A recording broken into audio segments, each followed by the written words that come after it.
In hindsight, I probably should have started this round the way I started the last movie face-off round. But who cares? Alright, movie tournament face-off round 3.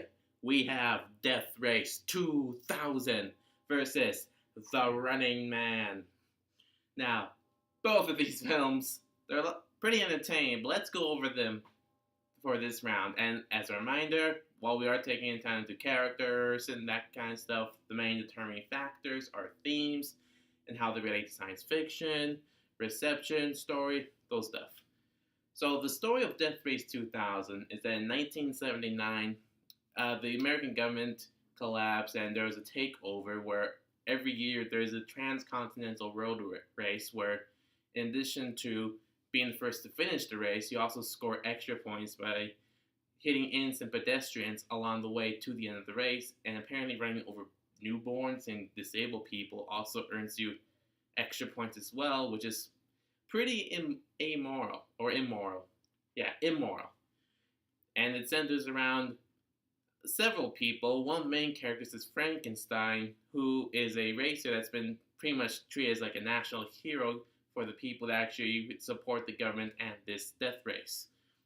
And the Running Man movie, it's based off a Stephen King novel of the same name, where in 2017 there was an economic collapse where the government was taken over and put under martial law.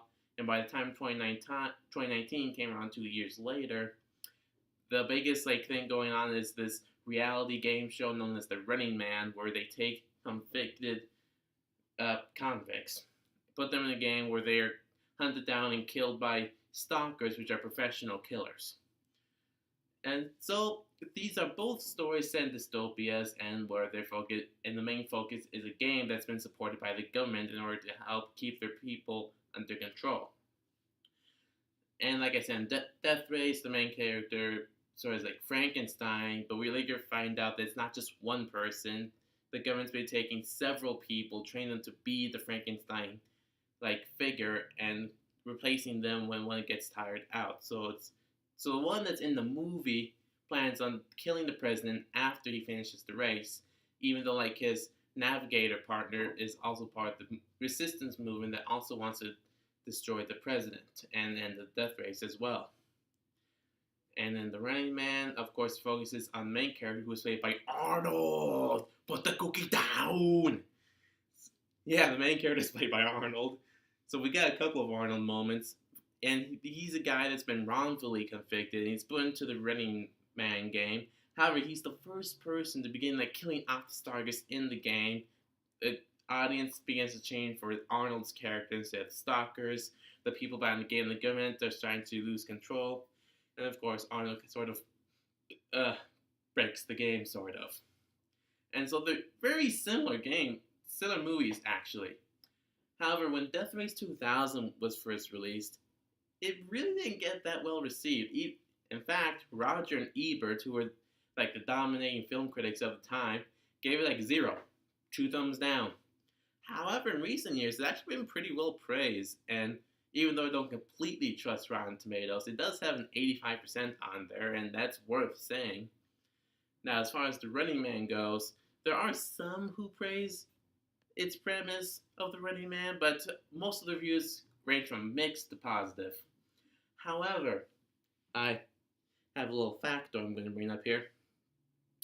So earlier this year, since 2017, it actually was The Running Man's 30th anniversary, the BBC Journal actually says that the Running Man movie was actually a pretty accurate prediction of the future, because there was sort of an economic collapse earlier in 2017, and it does offer a critique of American television culture, especially reality TV, which is something that's been pretty big and dominant despite the fact that reality TV sucks and it isn't actually real.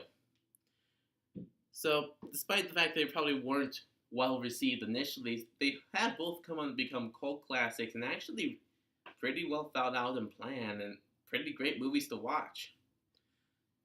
And the themes of both these movies are actually still really similar, totalitarian regime of the U.S. and using live reality games, whether one's actually real or other one's just sort of real, kind of.